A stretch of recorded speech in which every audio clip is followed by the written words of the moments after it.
last week's presidential election result. Now, the MDC has to submit its case to the Constitutional Court to comply with the deadline under the Zimbabwean law. A lawyer for the defeated presidential candidate Nelson Chamisa says that the party has all the evidence that it needs to mount a credible case. South African advocate Dalimpofu and his legal team are also expected to launch the legal challenge on behalf of the MDC. The case is expected to be filed ahead of the planned inauguration of President-elect Emmerson Mnangagwa tomorrow. On Sunday, rather, and MDC-Alliance is yet to make clear what evidence it will present as the row over the election result continues. And Western governments say they are deeply disturbed by the reports that opposition supporters are being targeted by the security forces. And for his part, the official winner of the election, Emmerson Mnangagwa, has called for peace, unity and reconciliation in what he called the new Zimbabwe. Well, we are now joined in studio by political analyst Professor David Moore to deliberate on the upcoming inauguration of President-elect Emmerson Mnangagwa. Prof, a very good afternoon to you. What a pleasure. Thanks, Alicia. Prof, look, you've made some of your talking points, but you've heard what I've said in the intro. A lot of issues there around the legal court battle that is to ensue. But what are your sentiments about this court battle now? Well, it's a gamble. The MDC has tried the demonstration approach. I think perhaps they should have waited until the results were actually out. Because if they called for a big demonstration now, I think people would be afraid to come out because 6 people were killed, 2 of them in the back, which is a pretty a blanket statement by the regime about how they're going to accept demonstrations in the streets. So we have the Constitutional Court coming up in 20 minutes. Yeah. Mm-hmm.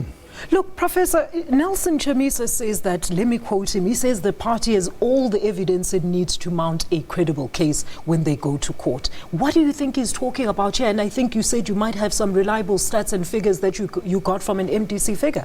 Yeah, Dr. Palan Zamchia, who's at the University of the Western Cape, is kind of in the think tank for the MDC.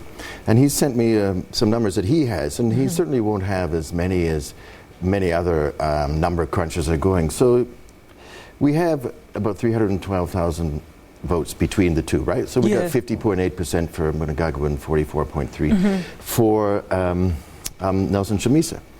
So Palan has 5 points here.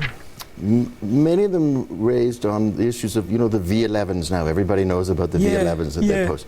A lot of them are missing, probably about 2,000.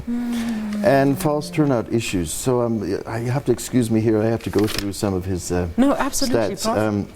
So he's saying in some cases there's more than 100% of the registered voters who are on the tally, right? Yeah, yeah. That's pretty big. Chiridzi school, he has here 473 people registered, but 7,864 turned out to vote. What? Somehow.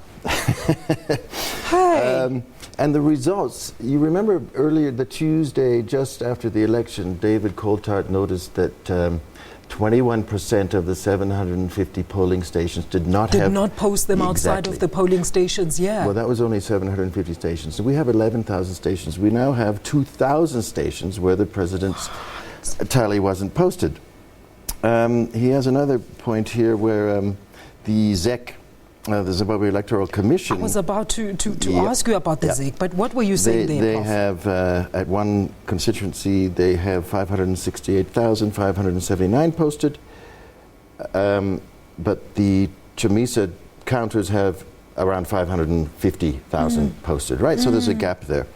In one little village, there's about, there was only 20 votes for the MDC, 2 votes for Agrippa Mutambara, and that that doesn't tally with results around the country where there was usually many more for the MDC. Yeah. Even Thokozani Kupe, who pulled out from the MDC, they've had a big fight. Yeah. She even said that in her constituency, many of her relatives and polling agents voted.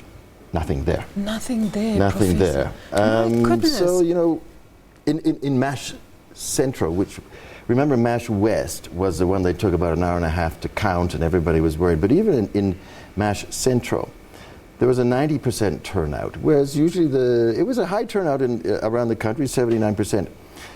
There was a turnout of 483,423.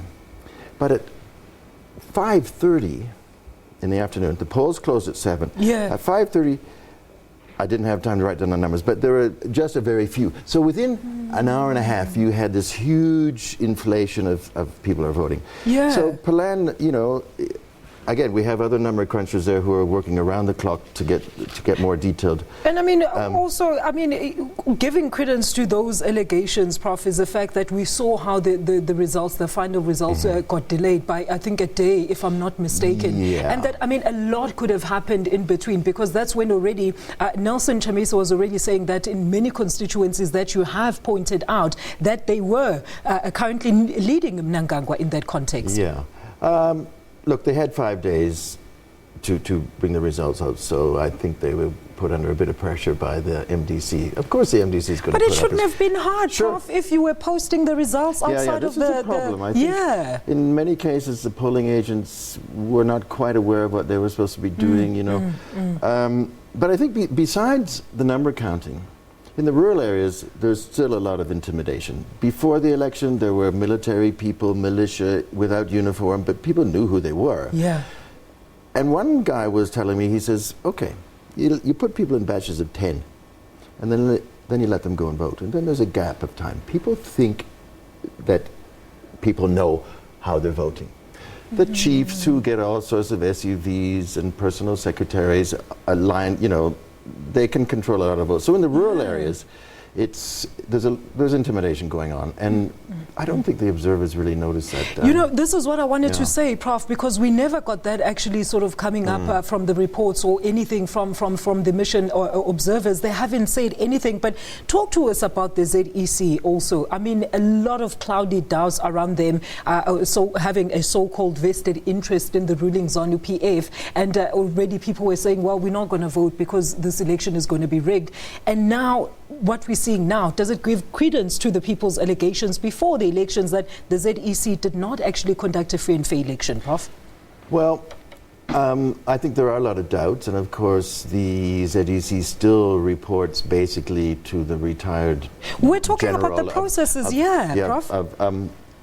So the military has a lot of control over the ZEC. And I think they were pretty sloppy, actually. Maybe not deliberately messing things up, at least in the time, you know, up until the election. Yeah. But fairly sloppy about the registration and that sort of thing. Yeah. So there's room for a lot of mistakes. And even if there are mistakes, that's a problem when they go to the Constitutional Court, right? So there's all sorts of things. There's the number counting, there's intimidation, there's state money being used for the election campaign, and the free press, is the public press, which is the state-run press, actually open? Yeah. Even the private radios are usually owned by ZANU-PF people. Yeah. For example, one of the ZEC commissioners, Kobani Moyo, he used to work for Welshman Nube's party. But as far as I understand, and the rumors, well, they're more than rumors, he was given a radio station and then he joined ZANU-PF and now he's on the ZEC.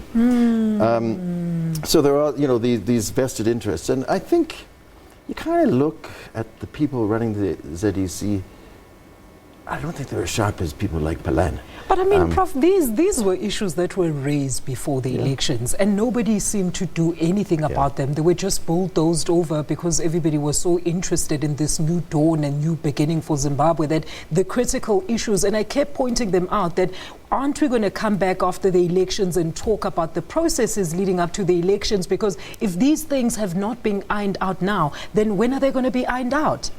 Well, they can be ironed out if you have a good ruling in the Constitutional Court, which of course is ZANU-PF dominated, so it's going to be very, very tricky. Yeah. But if we go back to the election process itself, you were asking me about the... Look, yes, here, I've come back to it. Led by the British, the Western world was just wanted this thing to work out, you know? They thought, oh, okay, Mnangagwa, we know him fairly well. He's going to do the job for us. And, you know, there's this sort of, since the end of the Cold War, everybody thought, fantastic, the Soviets aren't screwing up Africa anymore. We can have multi-party democracy, we can have liberalism, and it'll just flower like roses all over. Well, it didn't happen like that. That's true, And the kind of important international players, including, well, South Africa is a slightly different story, are willing to accept something much lower than they did before. So where they're kind of thinking Mnangagwa could be like another Paul Kagame. Efficient, he talks the modernization talk, he talks the free market talk, open for business. But look at command agriculture, heavily subsidized by a very shady organization, paying the peasants more, and of course that will help the peasants vote. Professor. Are we out of time? Yes, we're definitely out of time. You know, you and me can sit here and talk until 5 o'clock, but you know what? Thank you so much for that sound analysis. Professor David Moore, political analyst, talking to us about the aftermath of the Zimbabwean elections. Pearl has got your sports news shortly after this break.